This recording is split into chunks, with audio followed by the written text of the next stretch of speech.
How do we train mental toughness for tackling? I've had a few comments, requests, and questions about the mental toughness or psychological side of tackling. And while this is a very big topic and I'm not a sports psychologist by trade, I do have my own opinions on the subject. And I've been fortunate enough to both work around and talk to some extremely mentally tough people, not just in rugby, but in other high stakes environments like special forces or combat sports like MMA and jiu-jitsu. The first thing to acknowledge is that when we talk about mental toughness, what we're really talking about is the drop in performance that we experience between our best day in the training room or training field and the worst imaginable mental stress of competition. And the smaller the drop between those two, the more mentally tough you are. If you are someone who crumbles under the bright lights of competition, you are not mentally tough, regardless of however you might present yourself to the outside world. Secondly, when we do experience that drop in performance as a result of mental stress, it's typically due to a lack of familiarity with the situation that you find yourself in and a lack of confidence in your ability. It's a fact that all psychological stimuli that do not break you over time become desensitizing, and we have studies to back this up. Strap a heart rate monitor to someone, throw them out of a plane to do a skydive, they're going to be at close to maximum heart rate, maximum stress.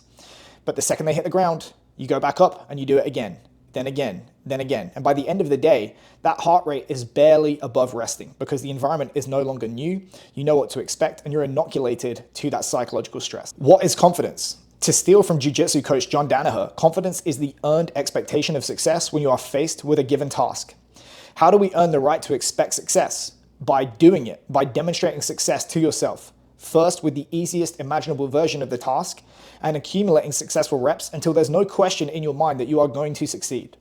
If I turn down all the dials that make tackling difficult in a game for you, the size of the opposition, the force, the speed, the misdirection, the crowd, the pressure of a big game, and I asked you to execute tackles, you'd feel massively confident.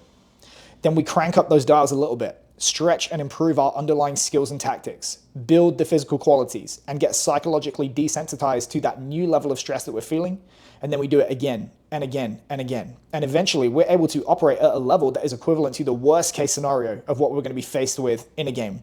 Except now we've spent so much time in that environment and demonstrated so many times to ourselves that we can do this, that it becomes business as usual and we've earned confidence and the expectation of success. Lastly, I think we need to acknowledge that no matter how good you are, fear never goes away, and there are more honest elite level athletes who've said exactly this.